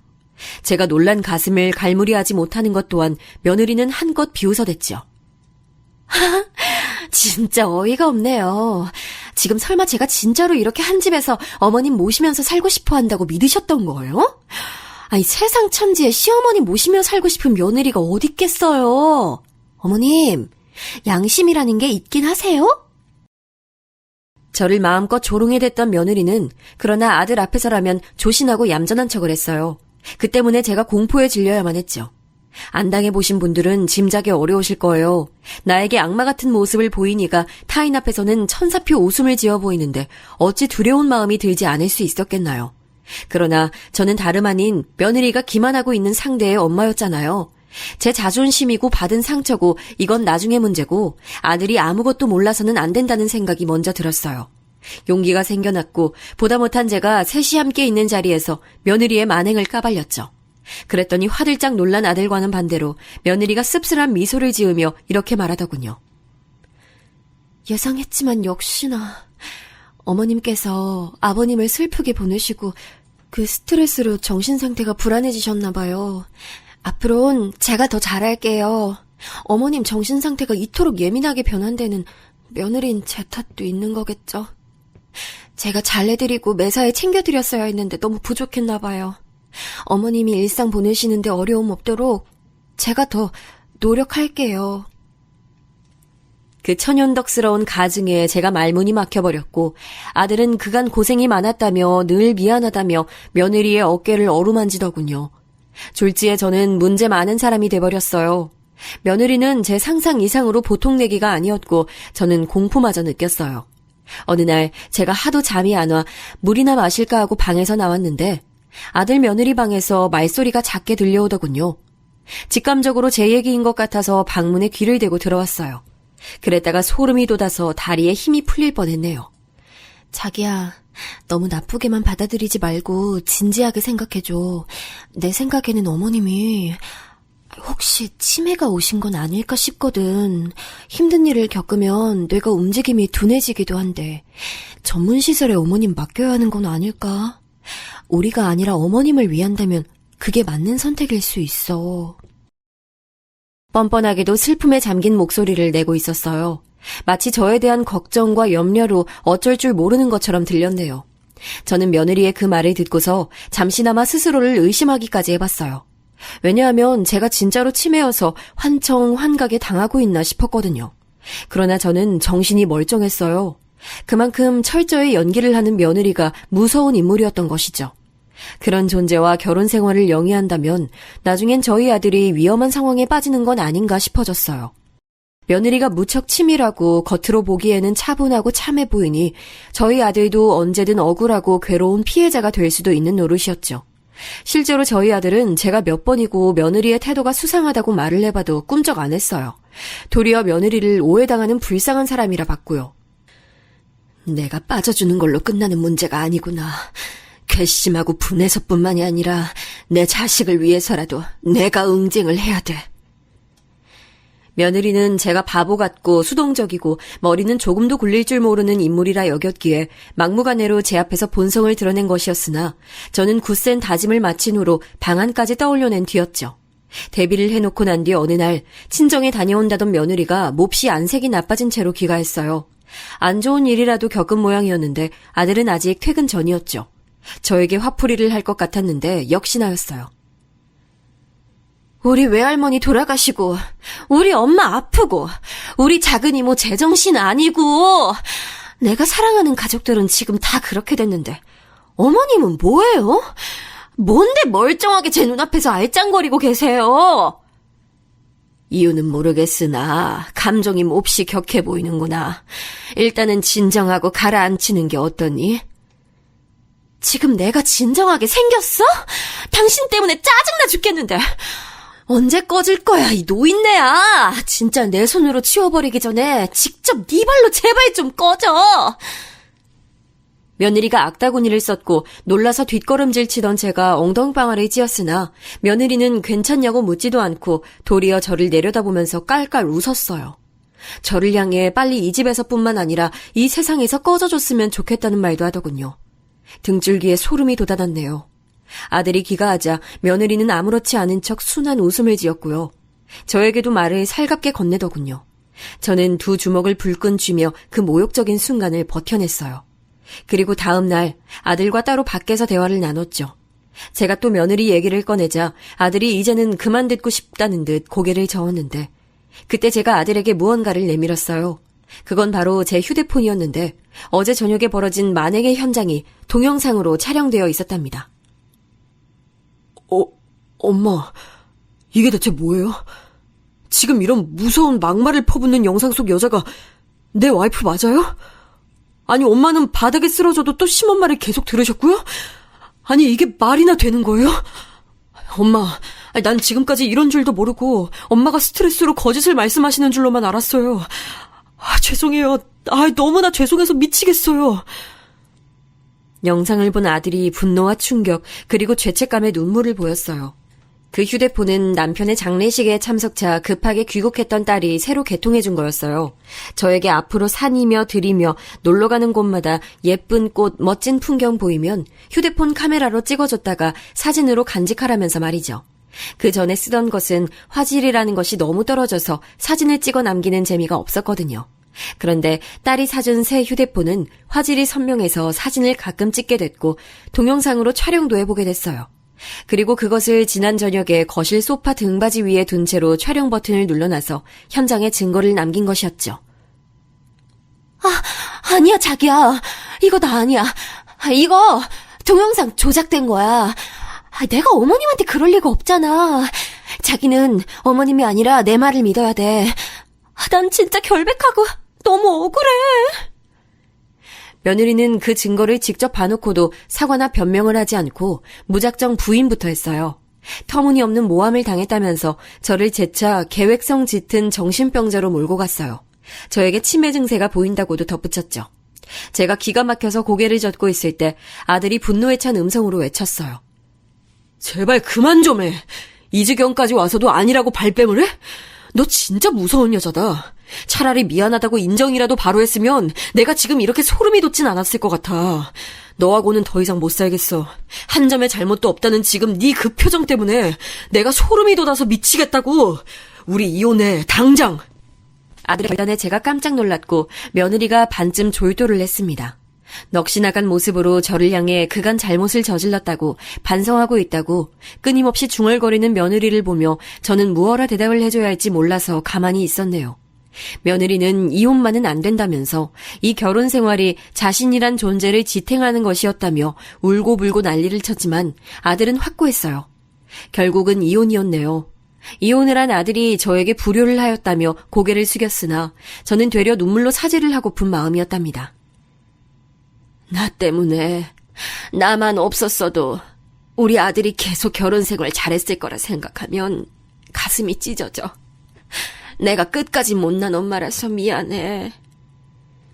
아들은 제발 그렇게 생각하지 말라며 제 손을 붙잡았고 둘이 엉엉 울었습니다. 막막했는데 딸이 한국에 들어왔어요. 그간 저를 너무 모른 척 내버려 두었다며 이제 함께 출국하자는 말을 듣고 제가 놀라지 않을 수가 없었네요. 아무리 그래도 저는 우리나라에서 계속 사는 게 운명인 것만 같았고 무엇보다 아들이 여기 있는데 떠날 수가 없어서 고개를 저었어요. 그러자 며칠 후에 손주들이 한국으로 왔죠. 현지에서 바쁜 서인은 저에게 전화를 해대며 간청했어요. 장모님, 들으셨겠지만 저희 가족은 지금 이 나라를 떠나서 다른 곳에 정착할 계획을 세우고 있어요. 장모님도 부디 함께 하셨으면 합니다. 그냥 드리는 말씀 아니에요. 사위의 간절한 목소리와 함께 가자고 졸라대는 손주들의 애교에 제가 고심이 깊어졌는데 딸이 그러더라고요.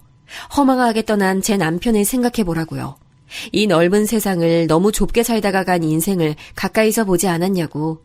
한 번뿐인 인생을 그리 살다가 떠나는 건 아깝다 생각하지 않냐고. 딸이 그렇게 말을 하는 것에 제 마음이 흔들리고 말았죠. 제가 사실 남편이 떠났을 때 그 생각을 했었거든요. 이 미련한 사람, 너무 재미없게만 살다 갔네요. 나를 만나지 않았다면, 다른 여자와 결혼했다면 달리 살았을까. 훗날 저승에서 만나거든 내가 세상 이야기 보따리 한아름 들고 갈 테니 그때 들어줘요. 이대로 이 좁은 일상을 살아간다면 남편에게 나중에 해줄 말도 별로 없을 듯 하더군요. 그래서 딸의 뜻을 따르는 것으로 했어요. 아들은 당분간 일에만 매진하며 살 계획이라고 했고요. 저는 그렇게 생각해 본 적도 욕심내 본 적도 당연히 없었던 해외살이를 시작했어요. 정신없이 하루하루가 금세 흘러가더군요. 이혼하고 딱 1년이 되었을 때 아들은 새로 여자친구를 만들었어요. 상대 쪽에서 아들에게 끈질길이 많지 마음을 표현해서 사귀게 됐는데 이변이 없으면 결혼까지 갈 것 같다는 얘기를 듣고 제가 흐뭇해졌지요. 한국에 들어갔을 때 마중 나온 아들을 만났는데 저에게 알려줄 내용이 있다면서 미묘한 표정을 짓더군요. 도대체 무슨 이야기이길래 저런 표정으로 말을 하나 싶었는데 다름 아닌 전 며느리의 얘기였어요. 알고 보니까 정신적으로 문제가 있었다네요. 엄마, 조현병이 뭔지 아시죠? 들어보셨죠? 아무래도 그 영향이 그때도 있었나 봐요. 초기 조현병이라고. 그런 진단을 3개월 전에 받았대요. 세상에 어쩜 그럴 수가. 나는 설마 걔가 그럴 줄은 상상도 못했는데. 아유, 정신이 아팠다니 이걸 어쩌면 좋니. 살 날 한참 남은 젊은 여자가 가여워서 어쩐다니. 안 됐다는 생각부터 들었고 제가 혹시 정신이 아팠던 사람에게 심히 무정하였나 싶어서 속이 울렁거렸어요. 그러고 보니 전 며느리는 자기의 작은 이모가 정신과 약을 먹고 있으며 치료를 받아왔다고 했던 게 생각났어요. 집안 내력이 있었구나 하는 추측이 그제서야 들었지요. 고심하다가 저는 아들 몰래 전 며느리의 모친인 전 사부인께 연락해서 찾아뵀어요. 저에게 고개를 푹 숙이시더군요. 저희 딸애가 자기 정신에 문제가 있다는 걸 인정 안 하려고 들어서 그것 때문에 참 힘들었네요. 분명한 진단을 받고 나서도, 소견서를 읽고 나서도 딸은 부정했어요. 자기한테 정신병이 있을 리가 없다고 생각했죠. 절대 치료를 안 받을 거라며 버텼어요. 그러다가 자기 이모가 약 없이는 일상생활 못하는 걸 자기 눈으로 재차 지켜보더니 마음을 고쳐먹었어요. 그래서 지금은 괜찮은 상황이에요. 딸에게 그런 문제가 있다는 것을 속일 의도가 없었음을 재차 말씀드리고 싶어요. 정말 죄송했습니다. 건강이 안 좋으셔서 안색이 나쁘셨는데 그런 분이 사과까지 하시는 것에 저는 가슴이 미어져서 실례인 것도 있고 그 앞에서 오열을 해버렸어요.